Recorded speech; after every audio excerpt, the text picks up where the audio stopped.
This strategy is going to mean that from day one, you're making progress on your lit review.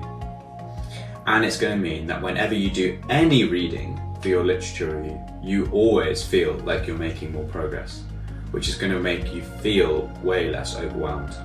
The second reason this strategy is so important is that it will save you so much time and make you so much more productive.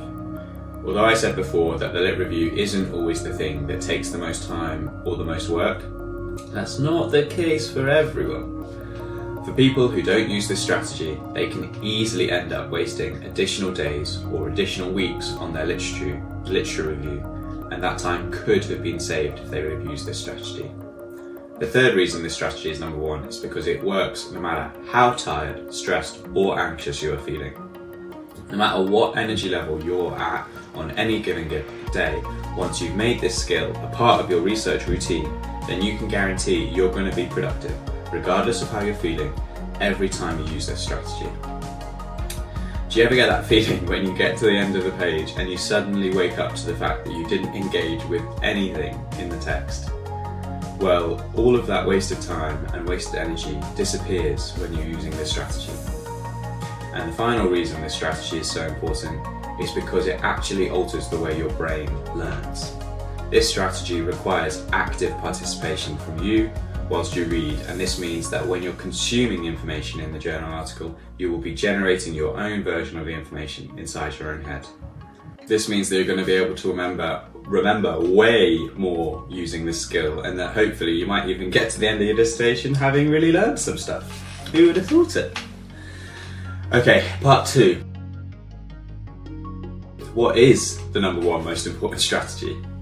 So all of this chat, what is it actually for? It's called the write as you read method, or WAYR for short. I'm not really sure that abbreviation works. This does what it says on the tin. As you read any journal article that you might be including in your literature review, you are going to write comments whilst you read. Write as you read. Your literature review is essentially a huge collection of your thoughts, summaries, criticisms and evaluations on all of the papers you've read that are relevant to your dissertation or thesis. In your literature review, the examiner wants to see that you've understood what you've read, and the best way to show this is to rewrite what you've read in your own words. This is called paraphrasing. You are not going to be including loads of quotes in your dissertation because that's going to cause plagiarism issues, and it's going to mean that your examiner will mark you down. So if your literature review requires that you paraphrase what you've read, criticise the validity and reliability of studies, and not directly quote any articles, then why do the majority of people only highlight when they read an article? How does highlighting help you achieve your goal of writing a literature review? Highlighting means that when it's time for you to write, then you have to go back to the text, reread what you've highlighted, and then write out what you thought about what you highlighted. Rather than simply highlight and move on, the write as you read method requires that if you want to highlight a sentence, paragraph, figure or statistic, then you need to write a comment about what this thing made you think. That's right, I'm talking about the first time you read an article. If you read something that catches your attention, then in that moment, you're going to write down what it was that you found interesting. And you're going to do this every time. Every time you see something that you would want to include in your literature review, you are not just going to highlight it, but you're going to highlight it and leave a comment about what you thought about it.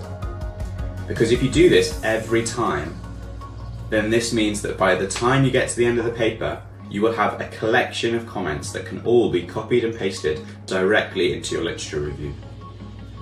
Or let me paraphrase that for you. Sorry, really bad joke. If you do the write as you read method, then as soon as you start reading any journal article, this method means you are directly contributing towards writing your literature review. A little side bonus I found as well is that the comments that you write in the moment when you're actually reading the thing for the first time are normally way more detailed and way more insightful than if you're reading it a second time and you're trying to remember what you thought the first time when you initially read and highlighted that passage, which is what happens when you only highlight. Part 3. How you can start doing this strategy today. To make this as easy as possible, you will have to download the article as a PDF. Then in Adobe Acrobat, simply highlight the bit that catches your attention and write a comment. Your comments need to explain to the reader what you understand about the idea and why it's relevant for you and your dissertation. For example, sometimes I'll see something like a definition and I know that I will need to include that in my literature review. So I just write a simple sentence saying that author Y and author X define Z as da da da da da da da. Another time I might notice a critical evaluation of a theory that's not explaining a critical feature of a condition that it's claiming to describe. So again, I'd highlight this section and comment my evaluation of the theory. At other times, there may be incredible findings reported by a paper, and so I just need to paraphrase the results and/or maybe include the methods. And finally, there may be occasions where the paper you're reading cites another paper when they're referencing a statistic. For example, this often happens with prevalence statistics. In this case, I would make sure to copy the additional citation and then paraphrase what the statistic means. That way, I've just added another reference to my literature review without having to read another paper. This will accelerate your process a lot and save you a lot of time. Once you finish the paper and you've got your comments on the PDF, then you copy all of those comments across to a document that summarizes your understanding of the paper. I store all of this information on Notion because it's a free cloud-based file storage system that provides very easy file organization and cute emojis. You do this, by the way, no product placement. You do this process for every paper you think is worth your time, and then suddenly you have a bank of documents that summarizes all of the key papers you need for your literature review. In other words, you've basically written your literature review already, and now you just have to figure out how to reorganize all your ideas so that it fits into your nice literature review structure. The final bit, therefore, is to transfer all your comments into the appropriate sections in your literature review. This requires going over your summarized documents and copying and pasting the relevant comments into the corresponding sections.